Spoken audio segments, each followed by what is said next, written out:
Reporting on the games you love by people who love to game. The MMO Reporter Network.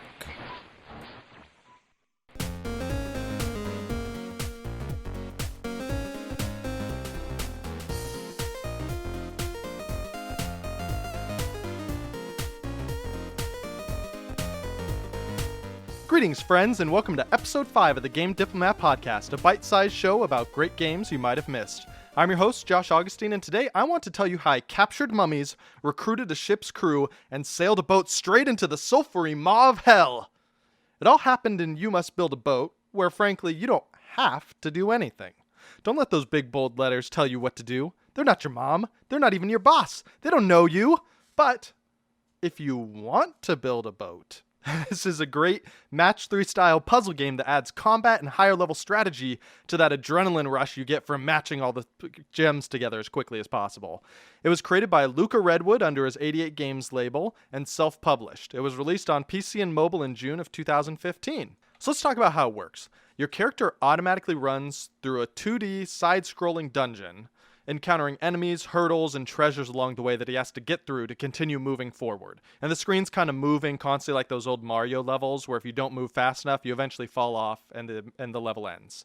So you play match 3 games, like Bejeweled, where you have a grid of different types of blocks and you move them around trying to get similar blocks together, because when you get like 3 in a row, they break and then more gems fall in and you score points. But here, in You Must Build a Boat, instead of just getting points, matching different types of blocks actually makes your character take specific actions, like slash forward with their sword, cast a spell, open a lock on a treasure chest, or charge up a defensive shield, things like that. So the faster you can find combinations and chain together combos in the puzzle game that you're playing, the bigger and more powerful your character is that's running through the dungeon ahead of you. And other than that, you aren't really making choices for the character. You aren't choosing like, I want to go left, or I want to be mean to this bartender who's saying things to me. It's not an RPG in that way. It's an RPG in the sense that you're building up stats and combos and attacks and making your character more powerful over time.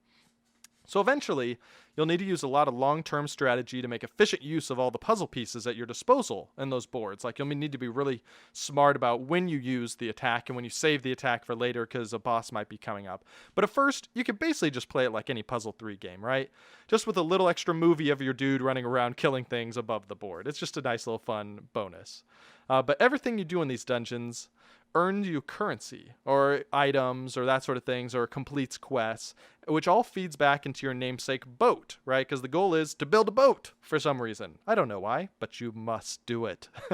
This is your persistent base that offers a plethora of RPG-style upgrades, and this is where the RPG side of it comes in, like making your attack do more damage, unlocking new info about how to counter specific enemies. Like when you're running through dungeons, you can learn information about the enemies you face, be like, oh, imps are resistant to physical damage, but really vulnerable to fire, which wouldn't make sense because I think imps hang out in fire all the time. But hey, I'm not here to judge them. Plus, I just totally made that up, so it's not accurate at all. But anyways, upgrading your boat kind of gives you new tricks to manipulate the game board and play more powerfully and that sort of stuff and take on the bigger challenges. And as you complete quests, clear dungeon, your boats get bigger, and you travel to new areas, right? To spread the good news of boat supremacy. Everyone must know how good your boat is, and that they too must build boats. So that's it, right? That's why you must build a boat. But let's talk about 7 reasons why you might want to actually build a boat enough to play this game right now.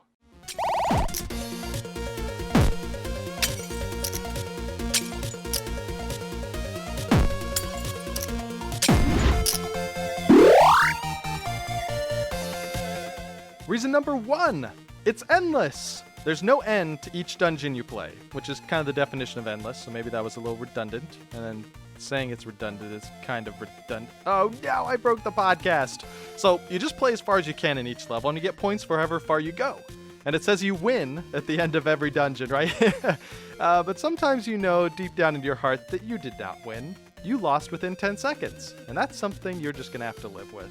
But you appreciate that the devs tried to be nice about it. Doesn't remove the shame, but it helps, right? It says you win in big green letters. You go, maybe I did win. Maybe I can trick myself and believe that failing to even get one single match on this stupid board was somehow a win.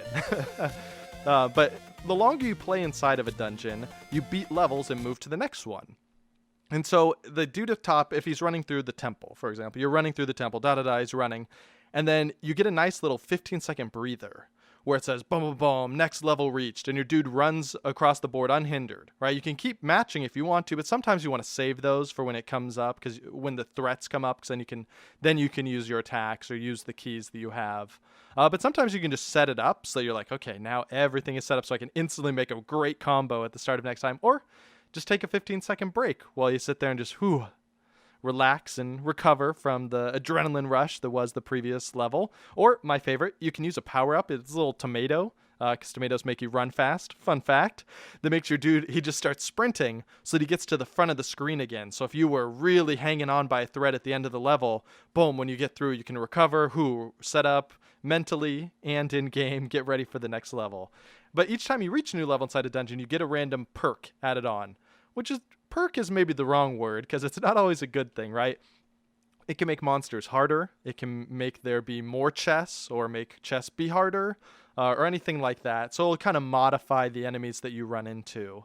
And then you just have to keep going. Reason number 2, you get to choose your challenge, which is one of my favorite things in games. The way you beat each level is just completing the quests that you choose to accept when you go into the dungeon, right? Because if the dungeon lasts forever, how do you win?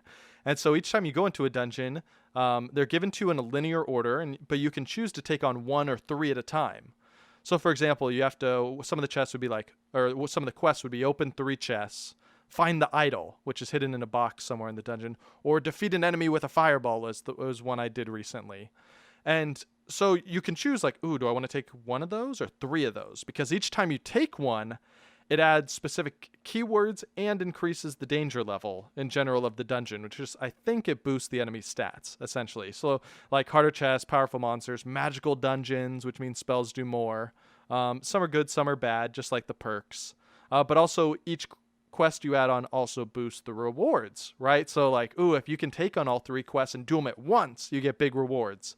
But if you get stuck, you just take 1 at a time and just beat it and keep moving.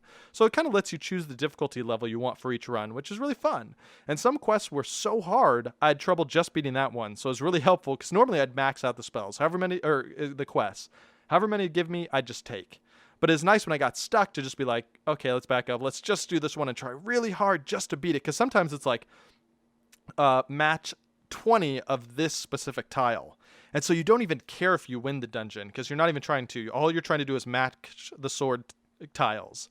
And so it's just a really fun kind of new objectives to give you in each time. And when you get really, really stuck, you can even buy a potion at the tavern. And yes, there's a sweet tavern on your boat. Would you build a boat without a tavern? I don't think so. This is kind of an RPG. Remember, every RPG needs a tavern. So the potion is Potion of Sacrifice, which doesn't sound good, but it makes the next dungeon you run a lot easier. But, of course, there's always a but with the Potion of Sacrifice. It prevents you from earning gold in that dungeon. So it lets you keep progressing when you get stuck. It's a really smart, cool mechanic. You get that a little later in the game because you don't have a tavern on your boat right away. Come on, not every boat comes with a tavern. It's not a stock feature, if you know what I'm saying. Reason number 3, progression adds value to every match played, even if you lose. So even on those matches where I lost in, well, maybe not 10 seconds, but at least a minute, right? I'm still earning something. There are 2 different currencies they use to upgrade your ship over time, and you get it by matching their tiles in the game. And it took me forever to figure out what they were. The icons in the game are not great, if I gotta say. But one is like an arm flexing, like a bicep with a bulging muscle. And then the other one, I think, is a brain. And so it's like strength and mind power or something. I don't really get what's going on. But it's really fun because that's the currency you use to upgrade and get more powerful over time. So when you're in a specific match, you're constantly having to balance, do I waste my time matching those that aren't helping me beat the dungeon, but are going to help me long term? Or do I just try and get the sword attack lined up so I can kill that goblin who's currently munching on my face? And of course, it's usually good to get them off the board just to bring in new tiles when you're stuck. Because the more you get those tiles off the board, the more swords will show up, the more spells that'll show up. But it really adds value to those throwaway moves, usually. Because in match 3 games, when you get stuck, you're just like, oh, okay, I need blue gems, but let me just do these stupid matches to hopefully get more blue gems coming down, right? This adds more value to those throwaway moves because when you do those moves, you're actually earning something. But it also means that when you get stuck, you can just grind on the levels to get tons of meta currency if you want to upgrade your ship or abilities more. Which kind of to our last point is a nice soft difficulty handicap that you can use. You get more progressively powerful every time you play, whether you win or not, so you're never stuck on a single quest for too long. Reason number 4, different levels are fun. So there are 10 different levels, which are basically themes and visual styles that define what enemies you run to, what the level looked like, etc. And so it's where basically your boat is sailing to different locations, and you make 10 stops. And each level has a bunch of quests that you have to complete at that location until you can move on to the next one. So like the very first one you start is the pyramid. And it's like Egypt, right? There's pharaohs, there's mummies, there's snakes, and there are camels, which are really the hardest. But I found out later when I talked to the guy on my boat that tells you about all the monsters that they're actually white dragons. They definitely look like weird camels. But apparently they're white dragons, and maybe Egyptians liked white dragons. I don't quite know what's going on. But then you can go places as dark as hell, as I mentioned at the intro. There's like imps and demons, and there's robots with sword arms or something. It's kind of confusing theology if you think about it too much, so just go with it, you know? Robots with sword arms in hell, why not? Reason number 5, getting chain combos feels so much better when it causes explosions, right? So if you've played a match 3 game like Bejeweled, you know how fun it is when you're one move, you know, like, boom, boom, boom, 3 things, but then more drop down, and then those combo, and then when more come to fill, those combo, those combo, those combo. It's super fun, right? It's like, whoa, watch it go. Like you lit a firework, and you're watching it just go off for a few seconds. But it's even more fun in this game because it's not just seeing points fly. Here you're seeing your dude swing a sword or shoot a fireball or see a giant white dragon camel explode into puff. You know, it's just more fun. It feels like your actions matter a bit more because it's not just points and trying to hit certain scores that's a number on the side. You're actually seeing action happen every time you do it. It feels really rewarding. Reason number 6, there's real strategy here. So match 3 games are overdone. We all know it. Sure, we've all played Bejeweled, whatever. But this is the first one that actually made me care in years. Right? Quests are just the perfect thing that needed to kind of shake up the genre, at least for me. Because when I went into other match 3 games before this one, I go in with the exact same goal, right? Like, how can I make efficient combos? There are gems on the board. I must match them. That's really the only goal. So not only having to deal with like, okay, there's an enemy in front of me, I need to attack it, or there's a chest in front of me, I need to unlock it, or there's a box that needs a very specific combination of abilities to open it. How do I do that? Or you find out later in that dude on the boat that tells you about monsters, like certain things are vulnerable to certain attacks and resistant to certain attacks. So you have to be really smart about which one you're using. But even more than that, the quests just provide new challenge, right? So it gives you a different frame set. When you go in, it's not just about how can I get so many points. It's how can I achieve this specific goal of how can I break, there are blanks in there as well that don't do anything when you match them. And sometimes you get a quest, break 500 blanks. That number's probably way too high. I can't remember what the quest was. Break 100 blanks. And so suddenly you're like trying to figure out like, how can I survive with the bare minimum points essentially? Because you're not getting points for this, but I need to break all these blank boxes over and over and over again. And how can I use the spells that normally help me avoid the blank boxes to get more blank boxes? So the quests just really provide interesting new challenges every time you play. It's almost like changing the rules a little bit every time you go in, which is fun. Oh, and that reminds me actually. I was told by that dude on my boat that some of the monsters really like gold, quote. Right? Because normally it's like vulnerable to fire, resistant to physical. It just said this guy really likes gold, this monster. I have no idea what that means. Can I bribe him somehow? So if you play the game, if you figure that out, please let me know because it's been driving me crazy. I must know what that means because I would think everybody really likes gold, especially if you're monsters in a dungeon. That's kind of why you're there. So I just got to know. So if you figure that out, let me know.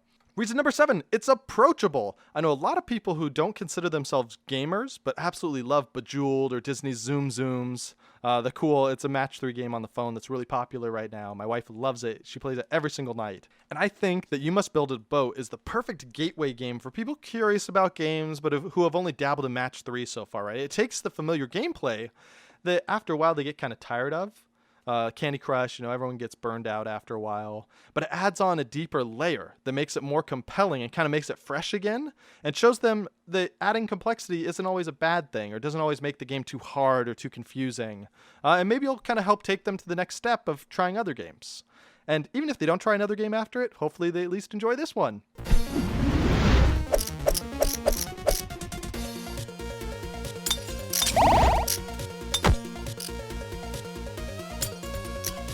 So if it sounds fun, you can buy You Must Build Boat for $5 on Steam or $3 on mobile app stores. Great deal.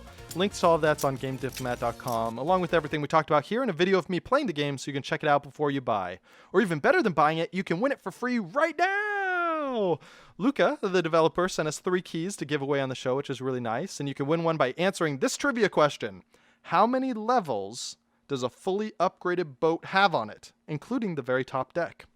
Good question. And if you're going to be building your own boat, you should know how many levels you're going to put into it. So email or tweet your guesses to me. Links on GameDiplomat.com for that. And the correct answer to last week's trivia question about the gods in the Banner Saga universe was Heimdall, the god of vengeance. He does not exist. Surprisingly, though, Dunder, the god of beards, does exist in the game lore, and it's awesome. So congratulations to Chesky and Dylan for getting it right, and to Scott for being the only other person to send in a guess.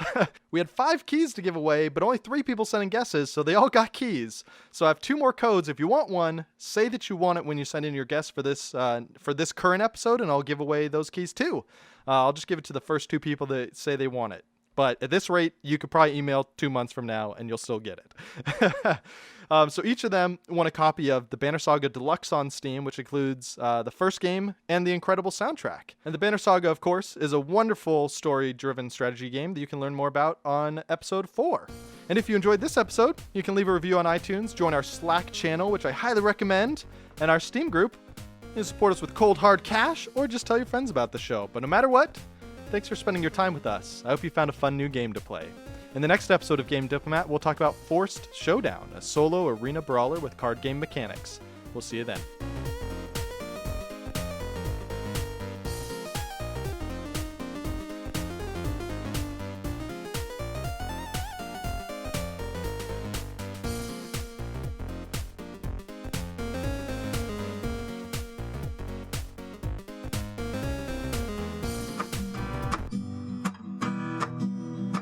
Thanks for watching the video, everybody. Don't forget to check out all the other podcasts at MMOreporter.com or by clicking on any of the links here. And please check out our Patreon campaign at patreon.com/MMOreporter. Thanks, everyone, and see you in game.